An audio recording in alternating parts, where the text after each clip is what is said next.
সত্যিকার অর্থে আমাদের দেশের জনগণ সংবিধানে কী আছে বেশিরভাগ লোকই জানে না। আমি নিজেও তার মধ্যে একজন। বাস্তবতার ভিত্তিতে সংবিধান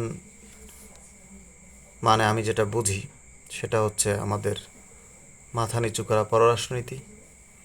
সংবিধান মানে আমি বুঝি ক্ষমতাসীন দলের লম্পঝম্প, ভোট চুরি, অন্যায় অত্যাচার জুলুম করা, সমঝোতার ভিত্তিতে চাঁদাবাজি করা, জমি দখল, লুটপাট করে টাকা পাচার বিদেশে।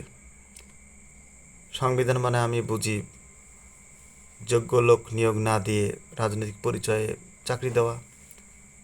সংবিধান মানে আমি মনে করি সরকারি চাকরিজীবীদের যথেচ্ছা ব্যবহার এবং তারা জনগণকে মানুষ মনে না করা।